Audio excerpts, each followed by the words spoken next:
जय हिंद प्यारे बच्चों। फोर्स डिफेंस एकेडमी में आप सभी प्यारे बच्चों का स्वागत है। और एफकेट के बच्चों के लिए बहुत खुशखबरी, क्योंकि आज हम इस लेक्चर की सीरीज आप लोगों के लिए स्पेशल स्ट्रेटेजी अपनाकर जीएस के लिए शुरू करने जा रहे हैं। जी हां, आपको पता है क्योंकि जीएस के क्वेश्चंस बहुत ही फैक्चुअल होते हैं, बहुत ही इंपॉर्टेंट होते हैं, और कहां से कुछ पूछा जाए ये बहुत ही अपने आप में एक तरह से सागर में मोती निकालने के बराबर होता है। तो हमने वही मोती निकालने की कोशिश आप लोगों के लिए की है। यानी आपको एफकेट के लिए कहीं भटकने की जरूरत नहीं है। ये जो लेक्चर की सीरीज हम चला रहे हैं इसको आपको अटेंड करना है, इससे बाहर कुछ नहीं। इसलिए हमने पहले लिखा इससे बाहर कुछ नहीं। ठीक है, भरोसा रखिए, विश्वास रखिए। जो हम पढ़ा रहे हैं ये हमारा एनालिसिस है, बच्चों से पूछकर हमने एनालिसिस के बिहाफ पर ये लेक्चर सीरीज हम चला रहे हैं। तो इसमें करीब 25-30 लेक्चर रहेंगे। ऐसे छोटे छोटे टॉपिक है, हम ज्यादा भी इसको लंबा नहीं करेंगे। इंपॉर्टेंट चीज पर जो पूछा था उसी पर हम फोकस करेंगे। तो आइए शुरू करते हैं। आज का टॉपिक हम क्या ले रहे हैं, देखिए आपके बीच में आज का टॉपिक हमारा रहेगा important battle in the history of India. जी हां, भारत के इतिहास के प्रमुख युद्ध को हम यहां पर लेंगे और हम इनमें यही डिस्कस करेंगे वॉर कब हुआ, किसके बीच में वॉर, कौन जीता। कहीं ना कहीं आपसे वॉर पूछे जाते, बिल्कुल पूछे जाते, important battle of Indian history. तो कहीं ना कहीं हमारे लिए जानना बहुत जरूरी होता है। ठीक है बच्चों, तो शुरू करते हैं। पहला, महाभारत वॉर। जी हां, बिल्कुल आपने सुना है महाभारत वॉर के बारे में, और ये बताने की जरूरत नहीं कि महाभारत कब हुआ था। ठीक है, लेकिन लोगों को तारीख में कंफ्यूजन होता है। तो अकॉर्डिंग टू हिस्टोरियन ये 7000 BC यानी आज से लगभग 10,000 साल, या इसको कहते हैं 7-8 हजार साल पहले का ये वॉर माना जाता है अकॉर्डिंग टू हिस्टोरियन थॉट्स। ठीक है, किसके बीच हुआ ये भी आपको पता है, कौरव वर्सेस पांडव के बीच में हुआ था। ठीक है, 18 दिन का युद्ध, 40 लाख अक्षुणी सेनाएं जिसमें लड़ी थी। ठीक है, और पांडवों ने इस युद्ध को जीता भगवान कृष्ण के सानिध्य में। तो ये हम लोगों को बड़े अच्छे से पता है, लेकिन क्योंकि वॉर है तो हमने इसको जरूर रखा है। ठीक है, उसके बाद आता है दशराग की वॉर। यहां से ये, जी हां, ऋग्वेद में पहले वॉर का मेंशन जो होता है, जी हां, ऋग्वेद में, कौन से वेद में याद रखना, ऋग्वेदाज में। ऋग्वेद में 10वें मंडल में, 10th मंडलाज में जो है इस वॉर का वर्णन किया गया है। ठीक है, तो ऋग्वेदिक पीरियड में हुआ। ऋग्वेदिक पीरियड हम मानते 1000 से लेकर 1500 BC के बीच में मानते हैं बच्चों। किसके बीच हुआ था, किंग सुदास, उस वक्त के राजा सुदास थे जिनके बीच ये युद्ध हुआ था।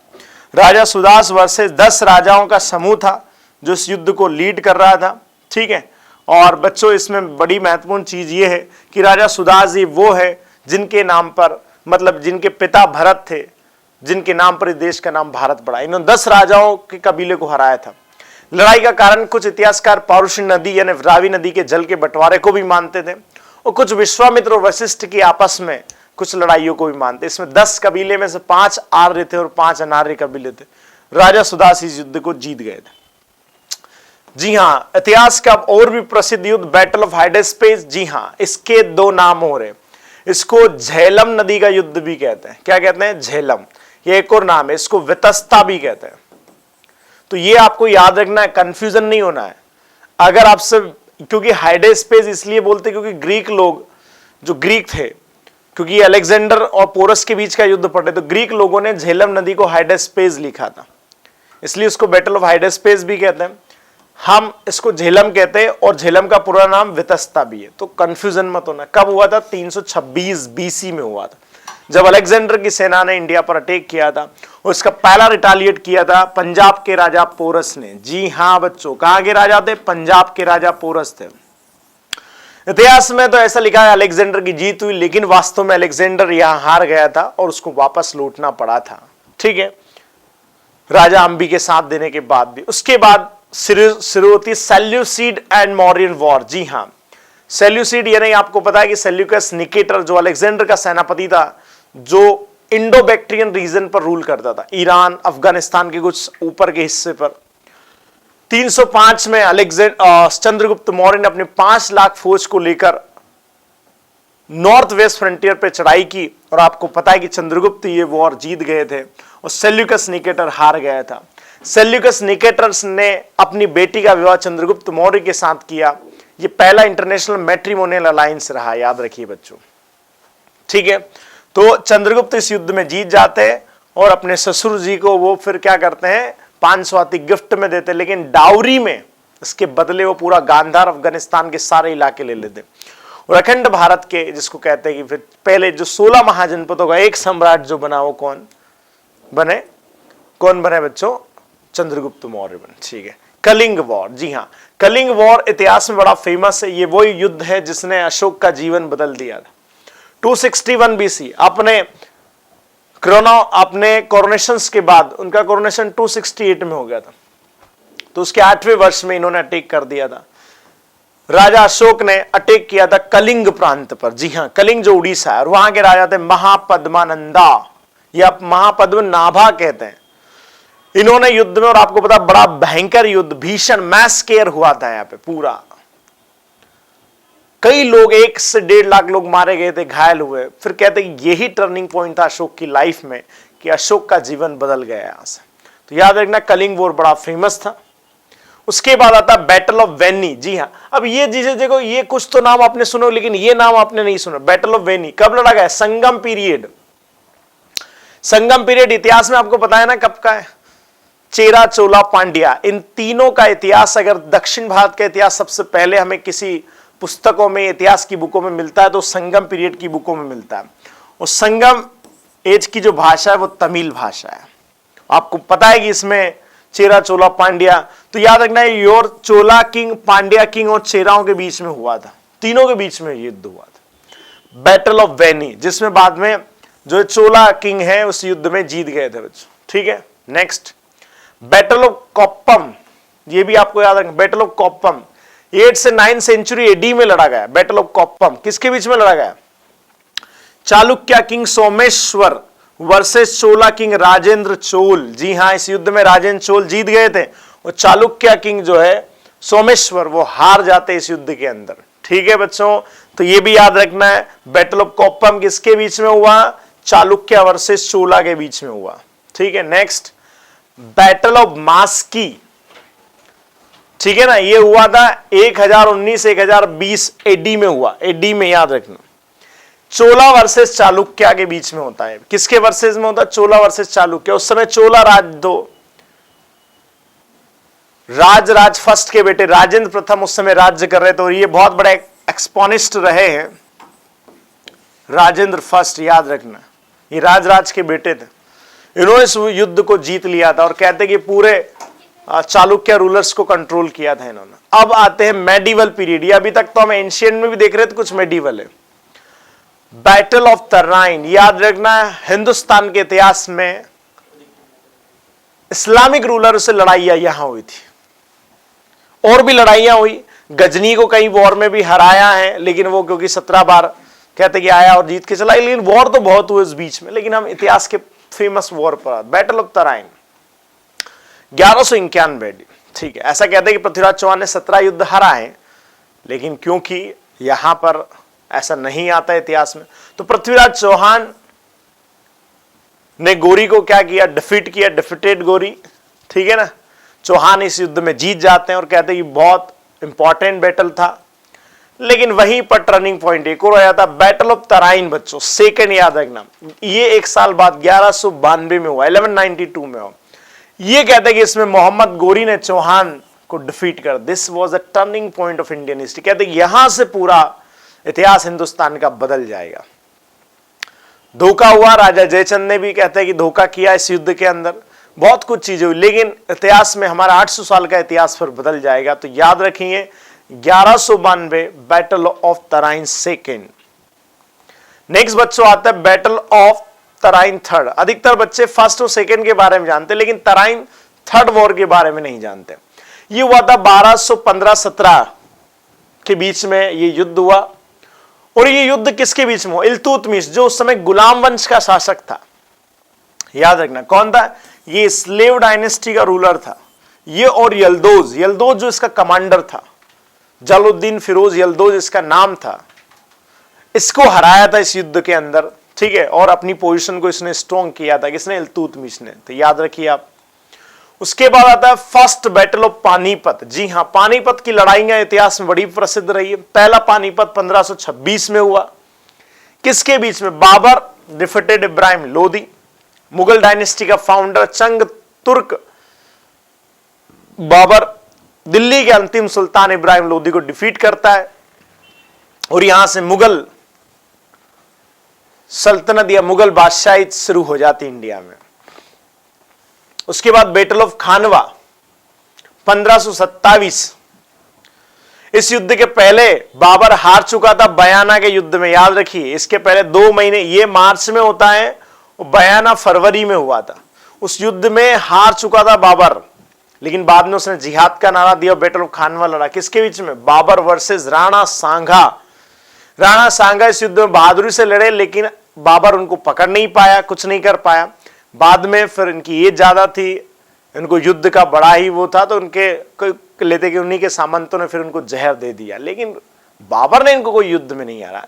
लेकिन इतिहास में यह था कि बाबर क्योंकि युद्ध को जीता, क्योंकि ऐसा कहा गया। ठीक है, तो याद रखिए खानवा बाबर और राणा सांगा की सेना के बीच हुआ। बैटल ऑफ चंदेरी, जी हां 1528 में बैटल ऑफ चंदेरी हुआ। राणा सांगा के एक बहुत ही अच्छे वफादार सामंत थे मैदिनी राय, जो चंदेरी का जो ग्वालियर वाला रीजन है वो संभालते थे। वहां पर बड़े बहादुर से वो लड़ते, लेकिन उस युद्ध में कहते हैं वो हार जाते हैं, मैदिनी राय। और अब ये रॉय और राय ये अलग अलग है, मैदिनी राय आता है, ठीक है, तो उसमें कंफ्यूजन ना हो। 1528 में कहते कि यह चंदेरी के किले में फिर जोहर हुआ था, बाबर इस युद्ध को जीत जाता है। फिर आता बैटल ऑफ घाघरा, जी हां, क्योंकि ये घग्गर नदी के पास हुआ था इसलिए इसको बैटल ऑफ घाघरा कहते हैं। ये 1529 में हुआ है बच्चों। कब हुआ? 1529 में वॉर होता है। किसके बीच में? बाबर और, अगर आप देखें तो क्योंकि जो इब्राहिम लोदी था उनके बच्चे थे नुसरत शाह, ये जो सारे लोग थे ये सब लोग बाबर से लड़ रहे थे, महमूद लोदी वगैरह ये सब लोग। जो इब्राहिम लोदी जो दिल्ली का अंतिम सुल्तान था उसके ये सब फैमिली वाले लोग थे, लेकिन बाबर इस युद्ध में जीत जाता है। और बाबर ने इन युद्ध के जीतने के बाद भारत में अपनी जड़ें स्टेब्लिश कर दी थी। उसके बाद प्रसिद्ध युद्ध आता बैटल ऑफ चौसा, जी हां 1539। उस समय बाबर की 1530 में मृत्यु के बाद उसका बेटा हुमायूं रूलर बन जाता है। और उस समय अफगानों का एक बहुत ताकतवर नेता शेर शाह सूरी, जी हां शेर शाह सूरी, जिसको शेर खान, जिसका वास्तविक नाम फरीद खान था, इसने हुमायूं को हराया बच्चों। और कहते कि मुगल सत्ता की जड़ें हिला दी और हुमायूं बुरी तरह पराजित हुआ। कौन से युद्ध में? चौसा के युद्ध में। लेकिन फाइनल डिफीट उसकी हो गई बैटल ऑफ कन्नौज और बिलग्राम के युद्ध में। याद रखिए बैटल ऑफ कन्नौज बिलग्राम 1540 में, एक साल बाद ही हो गया। इसमें याद रखना शेर शाह ने इसको सेकेंड टाइम डिफीट तो किया, लेकिन फाइनली डिफीट हो गया। कौन? हुमायूं। फाइनल डिफीट का मतलब इसके बाद हुमायूं अपना डिपोर्टेशन शुरू कर देगा। डिपोर्टेशन का मतलब क्या होता है भाई? वो यहां से सोचो 15 साल के लिए निर्वासित हो गया, हिंदुस्तान से चला गया। 1540 से 1555 तक हिंदुस्तान के अंदर सूरी वंश का शासन चला, ना कि मुगलों का। क्लियर है? याद रखिए आप, बड़ा इंपॉर्टेंट चीज थी ये दोनों बैटल।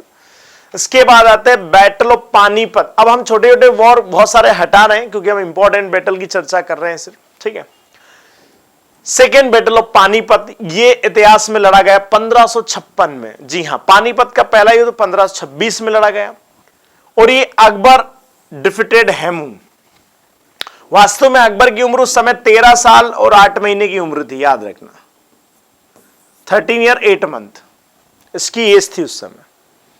और अगर हम देखें इस युद्ध में तो बैरम खान, याद रखना इस युद्ध में अकबर का सेनापति बैरम खान था जो लड़ा था, और हेमू जिनका वास्तविक नाम हेमचंद्र था, हेमचंद्र विक्रमादित्य, याद रखिए आप, जिन्होंने दिल्ली पर 3.5 महीने से ज्यादा तक रूल भी कर लिया था। क्योंकि हुमायूं क्या हुआ, हुमायूं सरहिंद बैटल के बाद वापस तख्त पर आ जाता है 1555 में, लेकिन सीढ़ियों से गिरकर आपको पता है कि उनकी मृत्यु हो जाती है, हुमायूं की मृत्यु हो जाती है। उसके बाद हेमचंद्र विक्रमादित्य वहां के राजा बन जाते दिल्ली के। ये अफगानों की तरफ से थे। उस समय अकबर तो गुरदासपुर में कैंपेन में था, तो वहीं पर ईंटों के सिंहासन पर बैरम खान ने इसको मुगल बादशाह घोषित कर दिया और फिर लड़ाई हुई। और कहते हैं कि उस युद्ध में एक तीर हेमचंद्र विक्रमादित्य को लगा और पूरा युद्ध का निर्णय ही बदल जाता है। तो हेमचंद्र विक्रमादित्य भारतीय इतिहास के 14 विक्रमादित्य में से सबसे अंतिम विक्रमादित्य, ये भी आप याद रखिए, ठीक है। इस युद्ध को मुगल जीत जाते और फिर से मुगलियत कायम हो जाती है। फिर थर्ड बैटल, क्योंकि हम पानीपत एक साथ पढ़ रहे तो बैटल ऑफ पानीपत सब एक साथ ही हम देख ले। तीसरा बैटल 1761 में हुआ। जी हां, हमेशा पानीपत के युद्ध ने यह तय किया है कि कौन भारत पर रूल करेगा, लेकिन कहते हैं कि तीसरे युद्ध ने यह तय किया कि भारत पर रूल कौन नहीं करेगा। देखते हैं, यह युद्ध 14 जनवरी को लड़ा गया था, 1561 को लड़ा गया। ये अहमद शाह सूरी जो अफगान था, अहमद शाह अब्दाली अफगान लीडर है, अफगान, और मराठा। जी हां, मराठा हिंदुस्तान की सबसे बड़ी ताकत उस समय की। मराठाओं के पेशवा सेनापति सदाशिव भाऊ जो पेशवा के भाई थे, तो ये इस युद्ध में कमान साहब सदाशिव भाऊ और विश्वास राव जो पेशवा के बेटे थे। एक तरफ 70,000 फौज, एक तरफ 80,000 फौज, घमासान युद्ध। मराठा इस युद्ध में हार जाते हैं। मराठों की इतनी बड़ी हार कि हिंदुस्तान का इतिहास ही बदल गया। अब अंग्रेजों के लिए उत्तर भारत पूरा खाली हो गया। तो याद रखिए, पानीपत का तीसरा युद्ध ना अफगानों ने रूल किया ना मराठों ने रूल किया, लेकिन तीसरे व्यक्ति ने रूल किया, वो थे अंग्रेज। उत्तर भारत इनके लिए खाली मिला। अब आगे बैटल ऑफ तालीकोटा पर आते। जी हां, अब इस बैटल ऑफ तालीकोटा के मैं 2-3 नाम और बता देता हूं। बैटल ऑफ तालीकोटा को बनीहट्टी का युद्ध भी कहते हैं। जी हां, इसका एक और नाम है, इसको राक्षसी तंगड़ी का युद्ध भी कहते हैं। ये राक्षसी तंगड़ी, क्योंकि आसपास वहां पर ऐसे गांव लगे हुए थे, उनके नाम पर इस युद्ध का नाम रखा गया। लेकिन इतिहास में फेमस जो तालीकोटा आता है 1565 में लड़ा गया, जब भारत में अकबर उत्तर भारत में रूल कर रहा था, तब की बात। लेकिन ये लड़ा गया कहां पर? डेक्कन रीजन में। और ये लड़ा गया विजयनगर वर्सेस बहमनी एम्पायर के बीच में। जी हां, सल्तनत defeated the glorious Vijayanagar empire. और ये सल्तनत सुल्तान से, सल्तनत कौन सी थी? बहमनी। बहमनी जो बीजापुर, अहमदनगर, गोलकुंडा, बीदर और बरार के लोगों ने विजयनगर साम्राज्य पर अटैक किया। और विजयनगर साम्राज्य के सेनापति थे उस समय राम राय, और कॉन्फिडेंस ज्यादा थे, इस युद्ध में हार जाते, विजयनगर तबाह हो जाता है। कहते कि यहीं के बाद फिर विजयनगर का डाउनफॉल शुरू हो गया। तो याद रखिए, battle of Talikota Bahmani versus Vijayanagar के बीच में लड़ा गया था। बैटल ऑफ हल्दीघाटी हिंदुस्तान के इतिहास का सबसे प्रसिद्ध युद्ध 1576 जून की गर्मियों में लड़ा गया था। लेकिन याद रखना बच्चों, इस युद्ध के बाद राणा प्रताप का जीवन शुरू हुआ था। इसके बाद बैटल ऑफ दिवेर, जिसको मैराथन ऑफ मेवाड़ कहते हैं, जिसमें 1582 में कई मुगलों को पराजित किया, अपने मेवाड़ को आजाद करवाया। तो अब यहां तो राजा मानसिंह अकबर की तरफ से थे और इधर राणा प्रताप मेवाड़ की तरफ से थे। बहुत खतरनाक बैटल हुआ, लेकिन याद रखना अनडिसीव बैटल, कोई निर्णय नहीं। लेकिन इतिहास में कई बार सुना होगा हल्दी घाटी जो है वो अकबर की जीत बता दी, मुगल वॉन दिस बैटल। नहीं भाई, कोई नहीं जीता, अनिर्णय युद्ध रहा। ठीक है, उस युद्ध की और अगर आप देखो तो वास्तविक जड़ें अगर जाके देखो तो उसमें राणा प्रताप की जीत हुई। क्योंकि एक तरफ आपके पास 80,000 फौज लाव लश्कर के साथ 22,000, जिसमें से आधे जनजाति लोग, भील जनजाति के लोग लड़ रहे थे उसमें। तो उसके बाद भी अगर ये युद्ध अनिर्णय रहा तो जीत राणा प्रताप की हुई इस युद्ध। ठीक है, नेक्स्ट बैटल ऑफ प्लासी। जी हां, आधुनिक भारत में अगर आप जाओगे तो बैटल ऑफ प्लासी बक्सर के युद्ध को आप जरूर पढ़ोगे।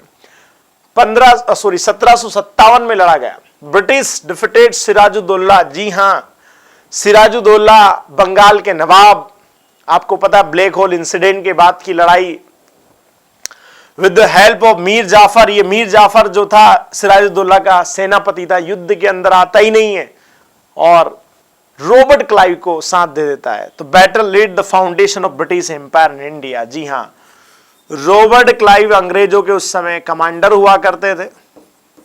याद रखिए आप, मीर जाफर धोखेबाज निकला, सिराजुद्दौला हार गया। हिंदुस्तान का भविष्य एक बार फिर धोखेबाजों के कारण अंग्रेजों के पास चला गया। कहने का मतलब हर बार कहीं ना कहीं धोखा जरूर हुआ है। बैटल ऑफ बेदरा, जिसको चिनसुरा भी कहते हैं। जी हां, 1759 में लड़ा गया। ये बंगाल में ही लड़ा गया था, ब्रिटिश वर्सेस डच। जी हां, डच आर्मी, जो डच मतलब हॉलैंड नीदरलैंड के लोग वर्सेस ब्रिटिश, इनके बीच में लड़ा गया था। इसमें ब्रिटिश जीत गए थे। जी हां, कौन जीत गए थे? ब्रिटिश जीत गए थे। और बैटल ऑफ बेदरा के बाद जो डच है वो धीरे धीरे यहां से डाउनफॉल होते गए और पूरा सेटलमेंट इनको देकर यहां से चले जाते। इसलिए डच कंपनी का नाम आप बहुत कम सुनते हो। ऐसे नहीं था कि इंडिया में सिर्फ ईस्ट इंडिया कंपनी रूल कर रही थी, एक काम करती थी। डच थे, स्पेनिश थे, फ्रांसीसी थे, पोर्तुगीज थे, सब कंपनियां इंडिया में थी, लेकिन सक्सेस ही होते। उसके बाद 1 साल बाद बैटल ऑफ वांडी वॉश, साउथ में ये वॉर होता है, 1760 में होता है वांडी वॉश। कार्नेटिक वॉर जब चल रहा था तब की बात है, और इसमें ब्रिटिश ने फ्रेंच को डिफीट कर दिया था। जी हां, अंग्रेजों ने, जो ब्रिटिश थे, उन्होंने किस आर्मी को डिफीट कर दिया था? फ्रेंच को। तो ये वॉर ऐसे थे कि अंग्रेज अपने जो कॉम्पिटिटर थे उनको बाहर करना चाहते थे। ठीक है, तो याद रखिए बैटल ऑफ वांडी वॉश किसके बीच में लड़ा गया? ब्रिटिश और French. Next, the 7 year war. अगर आप जाओगे विश्व इतिहास में तो वहां पर 7 ईयर वॉर जरूर पढ़ोगे आप, 1756 से 1763। ये भी याद रखना, वो यूके वर्सेस फ्रेंच।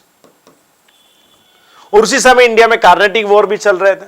तो between British and French European empire and 3 Carnatic wars were fought between the British and the French in the battle of 3rd Carnatic war, जिसमें मैंने बताया था आपको, जो इसके पहले बताया, इसी का एक रिजल्ट था बैटल ऑफ वांडी वॉश जो यहां चल रहा था। ठीक है, तो अंग्रेजों ने और फ्रांसीसियों ने दुनिया के अंदर लड़ाइयां लड़ी, उस लड़ाइयों का इंपैक्ट इंडिया पर भी लड़ा, तो यहां पर भी ये युद्ध करते थे, याद रखना। बैटल ऑफ बक्सर बहुत फेमस, कहते कि जो कमी पानीपत में रह गई अंग्रेजों की, उसको पूरा यहां कर लिया 1764 में। British defeated combined force, Mir Qasim जो नवाब था, एक्स नवाब बंगाल का, इसको हरा दिया। सुजाउद्दौला महोदय हैं जो नवाब है अवध के, इनको हरा दिया। और मुगल एम्परर शाह आलम जो मुगल एम्परर है, सोचिए आप। This complete began by the battle of Plassey. कहते हैं कि बैटल ऑफ प्लासी का जो अधूरा काम अंग्रेजों ने यहां पूरा किया। तीनों बड़ी शक्तियों को हराते अंग्रेज बक्सर के बाद फिर पीछे पलटकर नहीं देखते हिंदुस्तान में। बैटल ऑफ सामूगढ़, जी हां, इसकी तारीख आप देखो 1658 आ रही। पहले ये युद्ध लड़ा गया औरंगजेब और दारा शिकोह के बीच। शाहजहां की मृत्यु तो नहीं होती, शाहजहां जब बीमार हुआ तो बच्चों में युद्ध शुरू हो गया।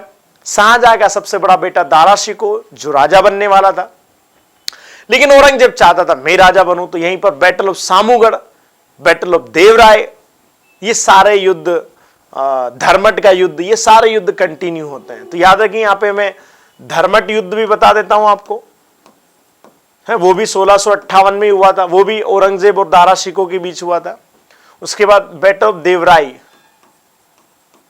ये भी 1559 में हुआ, 1659 में, जिसमें फाइनली दारा शिकोह डिफीट हुआ था। फिर उसके तो तीनों बैटल उस समय के हैं जिस समय आपस में लड़ाइयां चल रही थी। उसके बाद बैटल ऑफ करनाल, जी हां, बड़ा फेमस युद्ध बैटल ऑफ करनाल, 1739, तारीख याद रखिए बैटल ऑफ करनाल का। ये था क्या मामला? देखो, नेपोलियन ऑफ ईरान, कौन है? नेपोलियन ऑफ ईरान कौन है भाई? नादिर शाह है। ठीक है, कौन है? नादिर शाह है। ये नादिर शाह वो है जो हिंदुस्तान में लूटपाट करेगा, हिंदुस्तान से कोहिनूर डायमंड ले जाएगा, पूरा धन दौलत लूट कर यहां से ले जाएगा। ठीक है, उस समय मुगल बादशाह था मोहम्मद शाह रंगीला, जी हां, इसका सब टाइटल नेम रंगीला भी है। तो इसको डिफीट किया। इस युद्ध में उस समय अवध के जो नवाब थे शादत खान, बुरहानुल मुल्क, वो भी लड़े थे। ठीक है, तो बैटल ऑफ करनाल याद रखना, मुगल वर्सेस नादिर शाह के बीच में 1739 में हुआ था। फर्स्ट एंग्लो मराठा वॉर, जी हां, अब मराठाओं से अंग्रेजों के युद्ध शुरू हो गए थे भारत में, तो हम 3 वॉर पढ़ेंगे। तारीख याद रखना, 1775 से लेकर 82 तक, ये लगभग 7 सालों तक ये वॉर चला। तो ऐसा नहीं था कि 7 सालों तक ये वॉर कंटिन्यू चलते थे, बीच बीच में वॉर रुक जाते थे, लेकिन finally Maratha treaty of Salbai, ये अंग्रेजों किसके बीच में था? तो मराठा वर्सेस अंग्रेज, याद रखना, इसको एंग्लो मराठा वॉर भी कहते हैं। इस युद्ध में आप जाओगे तो 4 ट्रीटी होती है। ट्रीटी ऑफ सूरत से लेके स्टार्ट होती है, ट्रीटी ऑफ वडेगांव होती है, इसमें ट्रीटी ऑफ पुणे भी होती है इसमें, और लास्ट होती है ट्रीटी ऑफ सालबाई। 1782 में युद्ध खत्म होता है। First Anglo Maratha war. उसके बाद सेकेंड एंग्लो मराठा वॉर 1803 से 1805। British East India Company treaty Devgaon, देखो यहां पर भी हो रही, ट्रीटी ऑफ सुरजिन गांव और treaty of Rajghat, treaty of basin, 4 ट्रीटियां अंग्रेज कर रहे हैं। तो आपको यह समझना है कि कौन सी ट्रीटी कब हो रही है, याद रखना, ठीक है। देवगांव है, सुरजी अर्जिन गांव है, राजघाट और ट्रीटी ऑफ बेसिन है, ठीक है। पहले के युद्ध की मैं बता दूं, यहां पर तो ट्रीटी ऑफ सूरत है, ट्रीटी ऑफ वडेगांव है और ट्रीटी ऑफ पुणे भी हुई यहां पर, और एक लास्ट में युद्ध खत्म हुआ ट्रीटी ऑफ सालबाई से। तो होता था कि ट्रीटी इसलिए करते थे कि भाई जब हार जाते थे तो आपस में ट्रीटी साइन हो जाती थी इनकी। फिर थर्ड एंग्लो मराठा वॉर, कहते कि ये युद्ध ऐसा था जिसमें मराठे पूर्णतः डिफीट हो गए थे अंग्रेजों से। 1817 और 18 की बात है, ब्रिटिश ईस्ट इंडिया कंपनी इस युद्ध को जीत जाती, किससे? मराठा। और मराठा उस समय पेशवा जो रहे हैं वही कहते हैं कि मराठाओं के खत्म होने का कारण भी बने। उनका नाम था बाजीराव सेकंड। जी हां, एक बाजीराव प्रथम जिन्होंने पूरा मराठा एम्पायर को स्टेब्लिश किया, लेकिन एक सेकंड जिन्होंने मराठाओं को खत्म कर दिया। कहता है कि इसके बाद जो पेशवा पोस्ट थी अंग्रेजों ने खत्म कर दी थी। यहां पर ट्रीटी ऑफ मंदसौर हुई थी, ठीक है, जिसमें होलकरों के साथ इनके साथ सारी समझौते किए गए थे।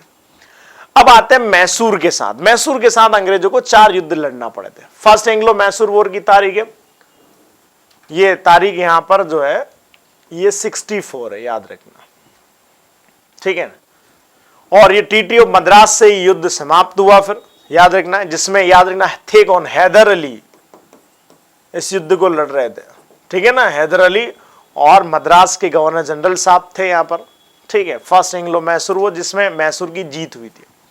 सेकेंड एंग्लो मैसूर वॉर शुरू हो जाता है 1780 और 1784 के बीच में। इसमें ट्रीटी ऑफ यहां पर मंगलोर साइन होती है, याद रखना, मंगलोर, ये याद रखना, मद्रास नहीं है, इसमें ट्रीटी ऑफ मंगलोर है।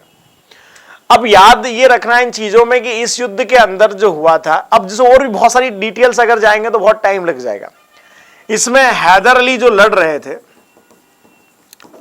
उसकी बीच में डेथ होती है, उसके बाद टीपू सुल्तान इस युद्ध को लीड करता है, याद रखिए आप, सेकेंड वाले को टीपू सुल्तान लीड करता है इस युद्ध को, जो हैदर अली का बेटा था।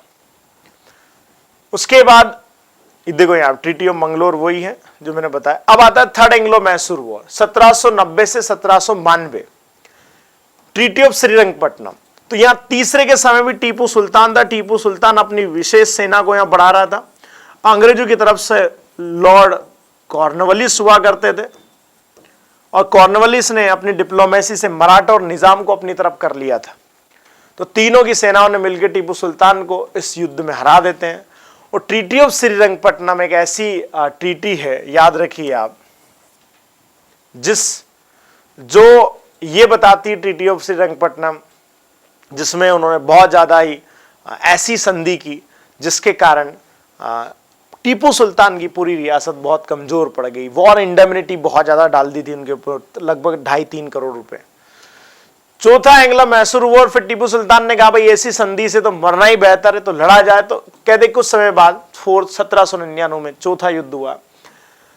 ब्रिटिश ने टीपू सुल्तान की इस युद्ध में मृत्यु हो जाती है, और पूरा जो है ब्रिटिश एम्पायर इस पे मैसूर पे कंट्रोल करके वहां पे पपेट रूलर वाडिया डायनेस्टी के बिठा देते हैं। अब आते हैं एंग्लो सिख वॉर। जी हाँ, एंग्लो सिख वॉर 1845-1846 में पहला लड़ा गया था। आपको पता राजा रणजीत सिंह की मृत्यु के बाद अंग्रेजों ने पंजाब को फोकस कर लिया था। यहां पर ट्रीटी ऑफ लाहौर भी हुई, याद रखना, और ट्रीटी ऑफ भैरवल भी होती, इसलिए याद रखना ट्रीटी ऑफ लाहौर लास्ट संधि थी जिसमें युद्ध खत्म हुआ था, और पहली थी ट्रीटी ऑफ भैरवल। उसके बाद आता है एंग्लो सिख वॉर सेकेंड हुआ कुछ दिनों बाद 1 साल के बाद 1848 से 1849। यहां पंजाब पूर्णतः डिफीट होता है और ईस्ट इंडिया कंपनी पंजाब का एनेक्शन करती है और पंजाब को मिला लेती है। तो ऐसे करके उन्होंने पंजाब को अपने अधीन कर लिया। अब अफगान वॉर भी देख लेते हैं। फर्स्ट एंग्लो अफगान वॉर हुआ 1838 से 1842, 1838 से 42। अफगान ट्रिपाई ट्रीटी होती है यहां पर, रणजीत सिंह, शाह सूजा और लॉर्ड ऑकलैंड। जी हां, इसमें था क्या, इस ट्रीटी के अंदर अफगानिस्तान की सीमा और पंजाब की सीमा मिलती थी, तो उन्होंने कहा कि भाई ये कि हम समझौता करेंगे। तो अंग्रेज भी इस समझौते में रहे, क्योंकि अंग्रेजों ने युद्ध की शुरुआत की थी। तो लॉर्ड ऑकलैंड कहते हैं कि इस युद्ध में हारे थे, इसलिए उनको वापस बुलाया गया था। और रणजीत सिंह उस समय राजा थे, लेकिन आपको पता है 1839 में रणजीत सिंह की मृत्यु हो गई थी फिर। ठीक है, उसके बाद सेकेंड एंग्लो अफगान वॉर जो होता है वो 1878 से 1880 होता है। British East India Company, Treaty of Peshawar, Treaty of Gandamak, ये जगह है गैंडमेक, वहां पर ये ट्रीटी होती है। तो ये सारे ट्रीटी वॉर ये उस समय के चल रहे थे। थर्ड एंग्लो अफगान वॉर होता है 1919, अफगान ट्रीटी ऑफ रावलपिंडी। और उसके बाद आपको पता है एक इनके बीच में एक सीमा रेखा भी थी, ड्यूरेंट लाइन आप पढ़ते हैं, जो 1896 में बनी थी।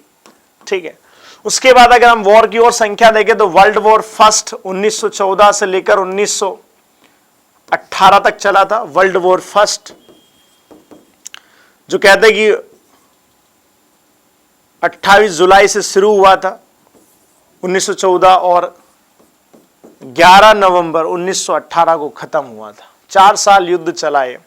डिटेल्स बाकी जो है अलग अलग रहेगी, क्योंकि इस युद्ध की डिटेल में जाएंगे तो बहुत कुछ है, क्योंकि फर्डिनेंड आर्कड्यूक जो ऑस्ट्रिया के राजकुमार थे, उनकी हत्या के बाद ये युद्ध शुरू हुआ था। उसके बाद अगर हम देखें तो वर्ल्ड वॉर सेकेंड